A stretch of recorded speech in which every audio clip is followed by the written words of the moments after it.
السلام عليكم ورحمة الله وبركاته. أنا أماني ودي قناتي، قناة رائحة الفراولة اللي أول مرة يشوفني. النهاردة بإذن الله هنعمل مع بعض فيديو جديد. هنعمل مع بعض اللفت المخلل. طبعا احنا عارفين ان اللفت خلاص طلع، فده دلوقتي موسم تخليل اللفت. أنا جبت 3 كيلو لفت، التلاتة كانوا ب10، معرفش بقى كل واحد ومنطقته ممكن يبقى بكام، فانا جايباه كده متوسط، مش جايباه كبير. هنقطعه مع بعض وهنشوف. وجايبه بنجر طبعا لان اللفت ما يخلاش من البنجر، ومعانا الخل ومعانا السكر ومعانا الميه اللي فيها الملح.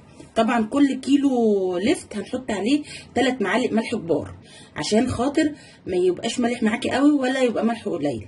انا دلوقتي هوريكي بقى نقطع اللفت بتاعنا. انا ما بقطعش اللفت صغير عشان خاطر يعيش معايا وما يتهريش معاكي. عندك القطاعه دي اوكي، ما عندكيش قطاعه بالسكينه اهو، ده المقاس. اما تستوي تطلعيه وقطعيه زي ما انت عايزه.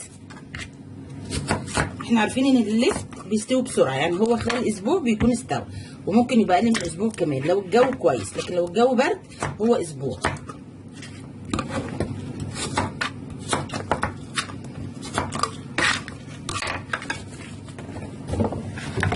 طبعا انا مقطعه الكميه عشان مش هقعد اقطع معاكم 3 كيلو.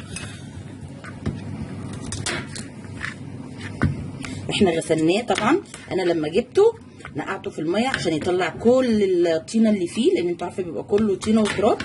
نقعته مرتين وبعد كده ابتديت اغسله، وشلت طبعا الايه الفتل اللي بتبقى فيه، فهو كده نضيف ومغسول. لازم تغسليه كويس عشان ما يبقاش فيه اي تراب او طينه.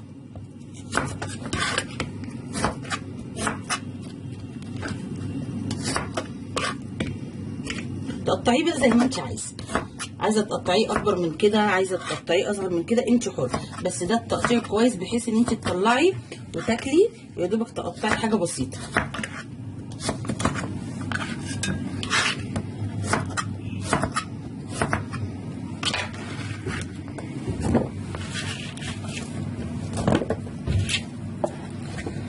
انا كده قطعت اللفت بتاعي اهو. انا هعمل ايه بقى؟ البنجر معايا انا اولا هتحطي على 3 كيلو بنجرتين كبار كده اهو. انا قشرتهم وضربتهم في الكبه وطلعوا معايا كبس اهو.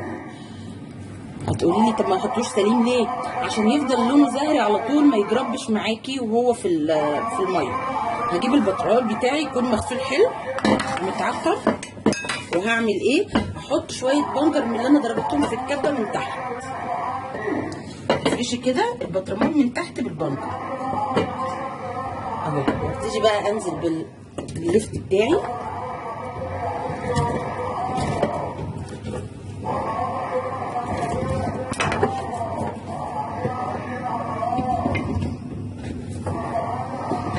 حطي بقى كمان في النص كده شويه بنجر.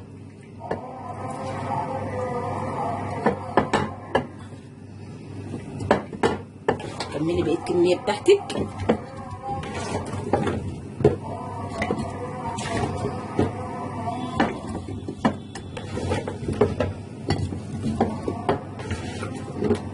طبعا لما يستوي احنا هنشوفه مع بعض، وهقول لكم قاعد معايا قد ايه، اسبوع او اقل من اسبوع.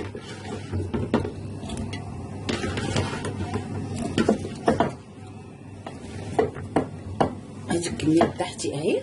احط بقى بقيه البنجر بتاعي.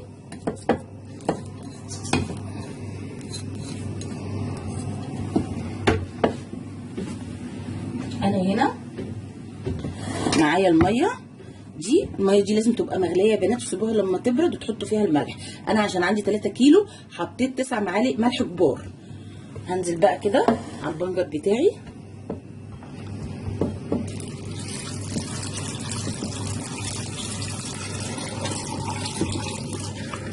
احط شويه ميه كمان.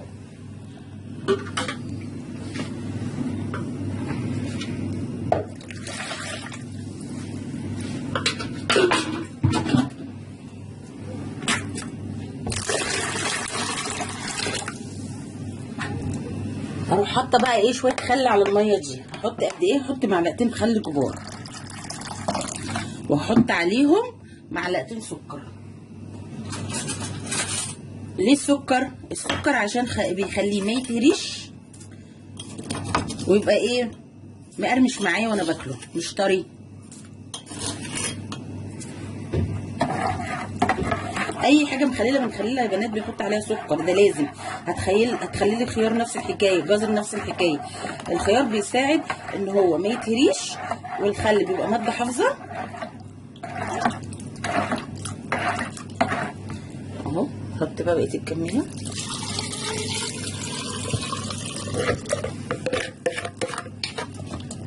شويه ميه كمان، احنا لازم نكون عاملين حسابنا وغاليين ميه ومبردينها. شايفين يا بنات؟ شايفين كله احمر ازاي لما ضربنا البنجر في الخلاط؟ كله بقى احمر معايا، ما بقاش لسه مستني لما يتفاعل مع الميه ويبقى لونه احمر، لا هو كله اهو ما شاء الله لونه جميل جدا.